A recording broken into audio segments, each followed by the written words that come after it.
미국 교통연구소의 최고 권위자가 한국 방문 후 자신의 모든 신념을 뒤엎었습니다.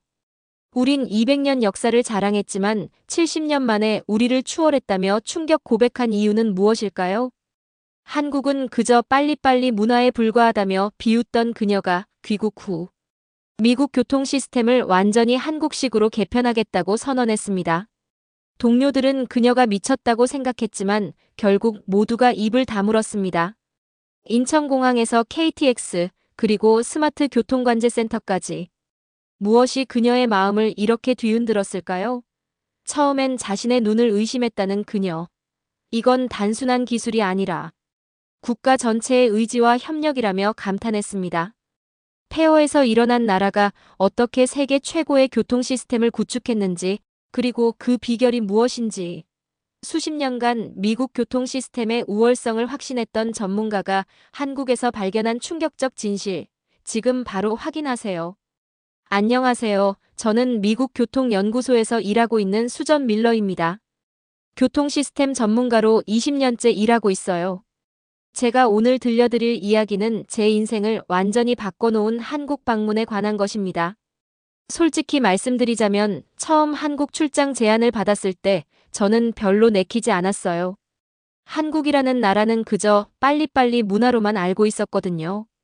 급하게 서두르기만 하고 깊이 있는 시스템은 없을 거라고 생각하고 있었죠. 연구소 동료인 마이클이 제 생각을 바꿔놓았어요. 그는 조용히 말했습니다. 수전, 우리는 과학자잖아요. 직접 보기도 전에 결론부터 내리면 안 되지 않을까요? 그 말이 제 마음에 콕 박혔어요. 부끄러운 마음으로 인천행 비행기에 몸을 실었습니다. 그때까지만 해도 이 여행이 제 생각을 완전히 바꿔놓을 줄은 몰랐죠. 인천공항에 도착했을 때 시간은 아침 8시쯤이었어요. 긴 비행 끝에 낯선 공항에 대한 기대는 전혀 없었습니다. 하지만 그 순간부터 저의 모든 편견이 무너지기 시작했어요. 자동 입국 시스템이 제 눈앞에서 돌아가고 있었습니다. 외국인인 제가 줄도 서지 않고 5분 만에 입국 심사를 마칠 수 있었어요. 지문 스캔부터 입국 도장까지 모든 과정이 신속하게 진행되고 있었죠. 저는 놀라서 중얼거렸어요. 이거 정말 효율적인데. 빠르다고 대충 하는 게 아니라 오히려 더 정확하게 하고 있잖아. 처음에는 단순히 운이 좋았다고 생각했어요. 하지만 공항 안을 이동하면서 이건 우연이 아니라 정교하게 설계된 시스템이라는 걸 느꼈습니다. 사람들의 이동 흐름이 물 흐르듯 자연스럽게 이어지고 있었어요. 아무도 길을 잃거나 혼란스러워하는 사람이 없었죠. KTX를 타기 위해 공항철도로 이동했습니다. 표를 사려고 하자 공항 내 키오스크에서 예약부터 결제, 좌석 지정까지 한 번에 끝낼 수 있었어요. 미국에서는 상상도 할 수 없는 일이었죠. KTX를 타고 서울로 향하는 동안 또 한 번 놀랐어요. 열차는 점점 속도를 높이고 있었는데 차 안은 믿을 수 없을 정도로 조용했습니다. 미국의 어떤 열차보다 더 빠르면서도 더 조용했어요. 저는 소리 없이 중얼거렸습니다. 이거 독일 ICE보다 조용하고 정말 빠른데. 말도 안 돼. 서울역에 도착했을 때 제가 본 광경은 질서 속의 활기였어요. 수많은 사람들이 바쁘게 움직이고 있었지만 그 속에 혼란이나 막힘은 전혀 없었습니다. 마치 흐르는 물처럼 사람들이 자연스럽게 이동하고 있었죠. 서울에서 며칠을 보내면서 저는 팀원이라는 교통카드에 또 한 번 놀랐어요. 하나의 카드로 지하철, 버스, 택시까지 모두 사용할 수 있다니. 심지어 앱에서는 실시간으로 버스 위치와 도착 시간까지 알려주고 있었습니다. 저는 이제 제 편견이 얼마나 잘못됐는지 깨닫고 있었어요. 한국의 교통 시스템은 단순히 빠른 게 아니었습니다. 속도와 정확성, 편리함을 모두 갖추고 있었죠. 복잡하지만 혼란스럽지 않고 빠르지만 무질서하지 않았어요. 그날 밤 숙소 창문으로 서울의 야경을 바라보며 생각했습니다. 한국은 내가 알던 세계와는 완전히 다른 곳이구나. 이제 저는 더 깊이 한국의 교통 시스템을 이해하고 싶어졌어요. 그리고 그 여정은 제 인생을 바꿔놓을 만큼 특별한 경험이 될 줄 그때는 몰랐습니다. 그날 밤 잠들기 전까지도 머릿속은 온통 한국의 교통 시스템으로 가득 차 있었어요. 다음 날 마이클과 저는 서울 한강변에 위치한 스마트도로 통합관제센터를 방문하기로 했습니다. 이곳에서 한국 교통 시스템의 심장부를 볼 수 있다고 했거든요. 센터에 도착하자마자 입이 떡 벌어졌어요. 거대한 스크린들이 벽면 가득 늘어서 있었고 실시간으로 서울 전역의 교통 상황을 보여주고 있었습니다. 수백 개의 CCTV와 센서들이 모든 도로 상황을 실시간으로 감시하고 있었죠. 35세 정도로 보이는 김태수라는 엔지니어가 저희를 안내해주고 있었어요. 그는 자랑스러운 얼굴로 시스템을 설명했습니다. 사고가 나면 이렇게 센서가 충격을 감지하고 CCTV가 자동으로 해당 구간을 비춰요. 그러면 AI가 곧바로 주변 차량 흐름을 분석해서 최적의 우회 경로를 알려줍니다. 저는 놀라서 물었어요. 이 정도 시스템은 최소 20년은 걸리지 않았을까요? 그는 웃으며 대답했습니다. 아니요, 본격적으로 착수한 건 7년 전이에요. 믿을 수 없었어요. 미국에서는 이런 규모의 시스템을 구축하려면 최소 20년은 걸릴 텐데 한국은 불과 7년 만에 해냈다니요. 더 놀라운 건 그의 다음 말이었습니다. 초반에는 자꾸 시스템이 다운되고 오작동도 많았어요. 새벽에 수십 번 출동했던 날도 있었고요. 우리끼리 그땐 진짜 전쟁이었다고 해요. 그렇게 복잡한 구조를 어떻게 그렇게 빨리 안정화시킨 거죠? 제가 물었어요. 그의 대답은 간단했습니다. 모두가 같이 움직였어요. 교통부, 경찰, 시청, 기업, 그리고 시민까지. 시스템 하나가 잘못되면 다 같이 밤을 새웠죠. 누가 시켜서가 아니라 우리 스스로 이걸 만들고 싶었거든요. 그 말이 제 머릿속에 깊이 박혔어요. 미국에서는 상상도 할 수 없는 협력 방식이었습니다. 정부와 민간, 시민이 한마음으로 움직이는 모습이 정말 인상적이었죠. 다음으로 우리는 판교의 스마트 교통 제어 센터를 방문했어요. IT 기업들이 밀집해 있는 이곳은 한국의 실리콘밸리라고 불리고 있었습니다. 이곳에서는 민간과 정부가 데이터를 공유하며 함께 교통 알고리즘을 개발하고 있었어요. 차량 통행량이 급증하면 버스 노선을 자동으로 증편하거나 교차로 신호 체계를 탄력적으로 조정하는 기술이 실시간으로 운용되고 있어요. 센터장이 자랑스럽게 설명하고 있었죠. 저는 궁금해서 물었어요. 정부 주도입니까? 아니면 민간 기업 주도인가요? 그는 고개를 저었습니다. 처음엔 정부가 방향을 잡았지만 이제는 기업, 대학, 스타트업, 심지어 주민들도 제안을 내고 데이터를 보완하고 있어요. 이건 모두의 시스템이라는 인식이 강하죠. 그 말을 듣는 순간 한국의 교통 시스템이 단순한 기술의 집합체가 아니라는 걸 깨달았어요. 이건 사회 전체가 함께 만들어가는 거대한 프로젝트였던 거죠. 대전과 부산도 방문했어요. 각 지역마다 특성이 달랐지만 공통점도 있었습니다. 완벽한 시스템은 없지만 매일 조금씩 개선해 나가고 있다는 점, 그리고 밤을 새워가며 직접 시스템을 만든 사람들이 있다는 점이었죠. 현장에서 만난 사람들은 대부분 30대 중반에서 40대 초반이었어요. 그들은 자신들이 만드는 시스템에 대한 자부심과 책임감으로 가득 차 있었습니다. 누군가는 하루에 2시간씩 자며 센서를 재설정했다고 했고, 또 다른 이는 폭우로 물에 잠긴 장비를 직접 꺼내 수리했다고 했어요. 저는 점점 더 이 나라가 짧은 시간에 어떻게 이런 시스템을 만들 수 있었는지 그 핵심을 깨닫기 시작했어요. 그건 단순히 기술이 아니라 사람이었습니다. 누군가 시켜서가 아니라 스스로 책임을 느끼고 실패를 반복하면서도 다시 일어났던 사람들이었죠. 한국인은 집념과 열정이 정말 대단하구나. 마이클과 저는 그날 밤 호텔 로비에서 오랫동안 대화를 나누고 있었어요. 우리가 알던 교통 시스템의 개념이 완전히 바뀌고 있었거든요. 수전, 이건 단순한 기술이 아니야. 한국의 시스템은 사람들의 의지와 협력에서 나오는 거야. 마이클이 말했어요. 저도 고개를 끄덕였습니다. 정부와 기업, 시민이 하나의 목표를 향해 함께 움직이고 있어. 미국에서는 상상도 할 수 없는 일이야. 우리는 다음 날 부산으로 향하기로 했어요. 한 나라의 교통 시스템을 제대로 이해하려면 수도뿐만 아니라 다른 도시도 봐야 한다고 생각했거든요. 특히 항구 도시인 부산은 물류와 교통이 어떻게 연결되는지 볼 수 있는 좋은 기회였습니다. 호텔 창문 너머로 서울의 야경이 빛나고 있었어요. 그 불빛 하나하나 뒤에 치열한 노력과 협력이 있다는 걸 이제는 알고 있었습니다. 다음 날 부산에서는 또 어떤 놀라운 발견이 기다리고 있을지 가슴이 설레고 있었어요. 다음 날 아침, 우리는 KTX를 타고 부산으로 향했어요. 창밖으로 빠르게 지나가는 풍경을 보며 서울과 부산 두 도시가 어떻게 다를지 궁금해하고 있었죠. 고속열차는 2시간 반 만에 부산역에 도착했습니다. 서울에서 부산까지 이렇게 빨리 이동할 수 있다니 정말 놀라웠어요. 부산역에 내리자마자 저는 서울과는 완전히 다른 분위기를 느꼈습니다.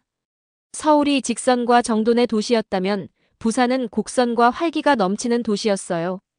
언덕과 바다가 어우러진 풍경이 눈앞에 펼쳐지고 있었죠. 이 낯선 도시를 더 가까이 느껴보고 싶어서 우리는 택시를 탔어요. 목적지는 광안대교였습니다. 단순한 다리가 아니라 바다 위를 가로지르는 도심 고속도로이자 해안 연결의 핵심 축이라고 들었거든요. 기사님, 광안대교로 부탁드립니다. 택시를 타자 중년의 기사님이 친절하게 말을 걸어오셨어요. 어디서 오셨어요? 미국에서 왔습니다. 교통 인프라를 연구하고 있어요. 제 대답에 기사님의 표정이 환해졌습니다. 아, 미국이요? 저도 젊을 때 미국 가보고 싶었는데. 근데 우리 부산 어때요? 마음에 들어요? 그러더니 기사님은 자신의 어린 시절 이야기를 들려주기 시작했어요. 우리 아버지가 부산 항구에서 노동하셨거든요.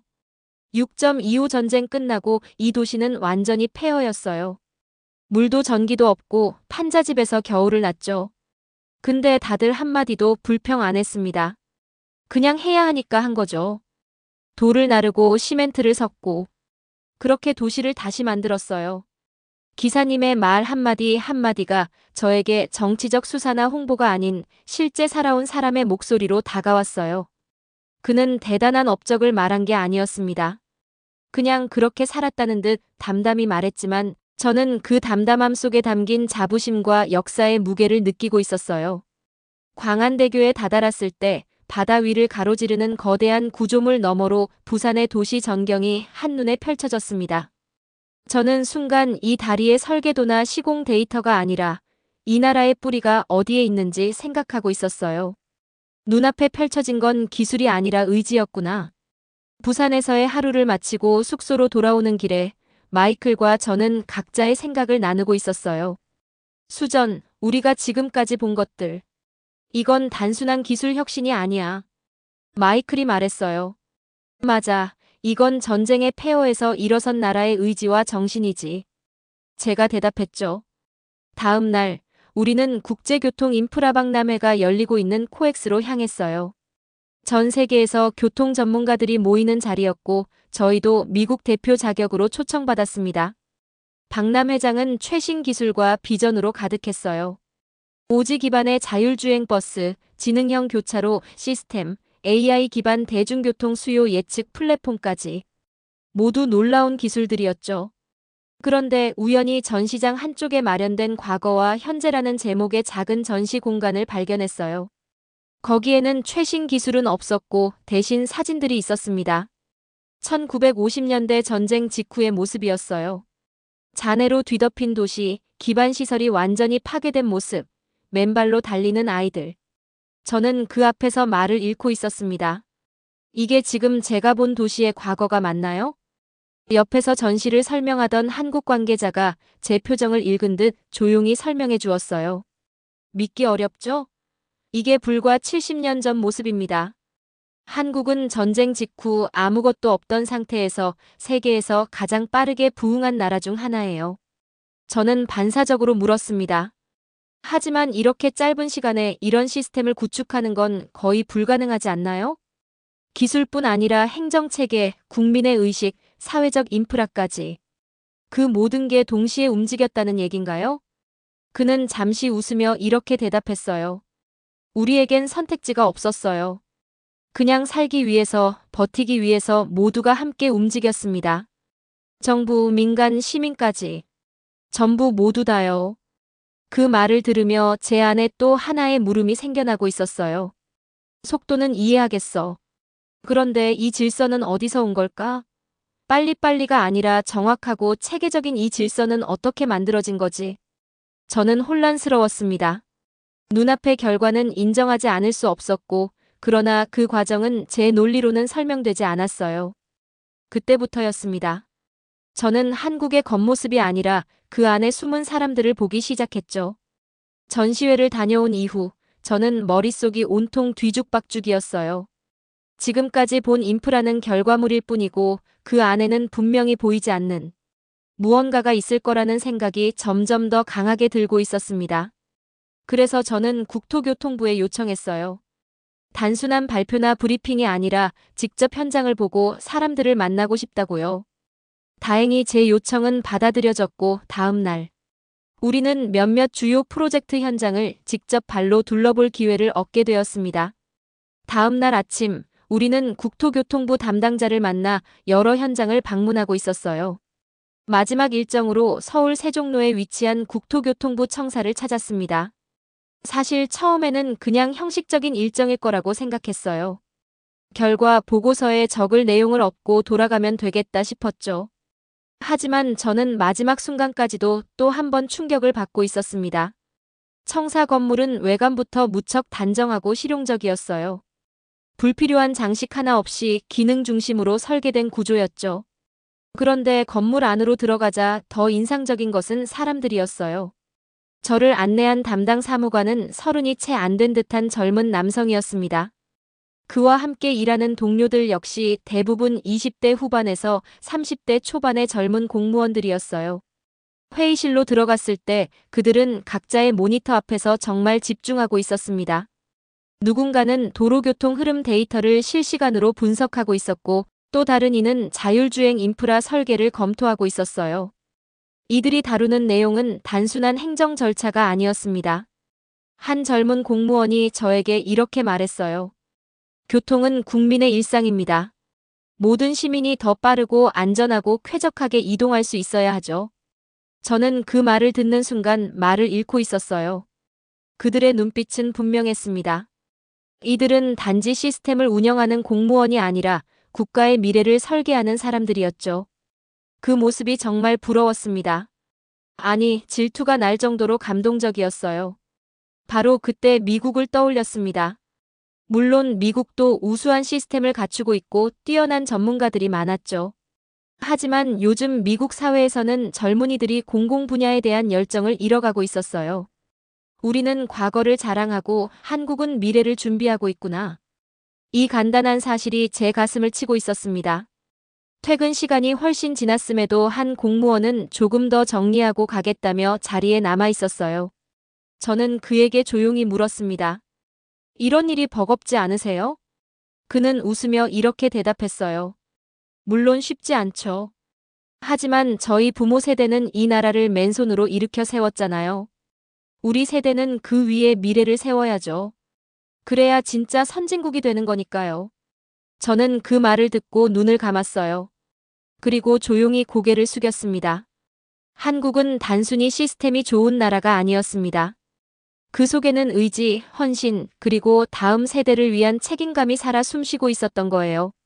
출장의 마지막 날, 저는 서울에서 열린 아시아 스마트 모빌리티 포럼에서 발표를 하게 되었습니다. 넓고 깔끔한 회의장에 많은 사람들이 앉아 있었어요. 제 차례가 되자 저는 깊은 숨을 들이마시고 무대 위로 올라갔습니다. 저는 처음부터 한국이란 나라에 대한 편견에 사로잡혀 있었습니다. 제 목소리가 회의장에 울려 퍼지고 있었어요. 출국 전 저는 한국이 기술적으로는 발전했을지 몰라도 체계나 철학, 도시 설계의 깊이 면에서는 한참 모자랄 거라고 생각했습니다. 순간 회의장이 조용해졌어요. 모든 사람들이 저를 주시하고 있었습니다. 하지만 저는 틀렸습니다. 제 목소리가 약간 떨리고 있었어요. 한국 시스템의 진정한 힘은 기술이 아니라 사람들의 집념과 민관 시민의 협력입니다. 저는 이번 경험을 통해 진짜 선진국의 의미를 다시 생각하게 되었습니다. 그건 오래된 역사가 아니라 끊임없이 성장하려는 의지와 협력에 있다는 것을요. 회의장에 따뜻한 박수 소리가 울려 퍼졌습니다. 마이클도 무대에 올라와 자신의 생각을 나누었어요. 우리는 200년 전부터 철도를 깔았다고 자부했지만 진정한 혁신은 과거의 전통이 아닌 미래를 향한 열망에서 비롯됩니다. 한국은 그 점에서 우리보다 앞서 있습니다. 미국으로 돌아온 후 저와 마이클은 연구소의 고속도로 혁신 로드맵의 한국 모델을 적극 반영했어요. KTX형 자동 배차 알고리즘, 팀원이식 단일 결제 정보 플랫폼 등이 그것이었죠. 처음에는 보수적인 동료들이 반신반의했지만 몇 달이 지나고 나니 이 작은 변화들이 사람들의 일상에 편의를 가져오기 시작했어요. 젊은 연구원들과의 협업 프로젝트도 늘어났고 이전보다 훨씬 자발적이고 유연한 분위기가 우리 조직 안에 생겨나고 있었습니다. 지금 저는 인간 중심 교통 시스템이라는 프로젝트를 주도하고 있어요. 이건 단순한 구조 설계가 아니라 사람이 불편하지 않게 움직일 수 있는 도시를 만드는 일이죠. 한국에서 배운 가장 큰 가르침이 바로 그것이었습니다. 기술이 아닌 사람, 속도가 아닌 의지, 시스템이 아닌 의식 말이에요. 이제 저희 연구소에는 한국에서 온 젊은 연구자들도 있고 저도 매년 한두 번은 한국을 방문하고 있습니다. 그들과의 협업은 단순한 기술 교류가 아니라 왜 이걸 해야 하는가에 대한 질문을 서로에게 던지는 시간이 되고 있어요. 전쟁의 폐허를 딛고도 다시 시작하는 그 대단한 정신. 그것이야말로 진정한 선진국의 모습이 아닐까 생각합니다. 저는 지금도 그날 인천공항을 처음 밟았을 때의 그 기분을 잊지 못해요. 그리고 매번 새 프로젝트를 시작할 때마다 그 말이 떠오릅니다. 진짜 선진국은 오래된 역사가 아니라 끊임없이 성장하려는 의지이다. 그리고 그걸 한국에서 배웠다. 오늘의 사연은 여기까지입니다. 이번 사연을 통해 우리는 흥미로운 교훈을 얻을 수 있습니다. 우리가 당연하게 여기는 한국의 교통 시스템이 해외 전문가들의 눈에는 얼마나 혁신적으로 보이는지, 그리고 그 혁신의 핵심이 무엇인지 말입니다. 한국의 진정한 힘은 첨단 기술만이 아니라 그 기술을 만들어낸 사람들의 의지와 협력에 있었습니다. 전쟁의 폐허에서 일어나 단 70년 만에 세계 최고 수준의 교통 인프라를 구축한 우리의 저력, 그리고 모든 세대가 함께 노력해 이룬 성과입니다. 혹시 여러분은 매일 이용하는 지하철과 버스, KTX가 얼마나 대단한 시스템인지 잊고 계시진 않았나요? 때로는 다른 이의 시선을 통해 우리 자신의 진정한 가치를 발견하기도 합니다. 우리가 과거에 이루어낸 성과에 자부심을 가지되 미래를 위해 끊임없이 도전하고 협력하는 정신. 이것이야말로 한국을 진정한 선진국으로 이끄는 원동력이 아닐까요? 지금까지 긴 영상 시청해주셔서 감사합니다. 다음 영상에서 찾아뵙겠습니다. 더 재미있고 유익한 영상을 원하신다면 구독, 좋아요, 알림 설정 부탁드리겠습니다.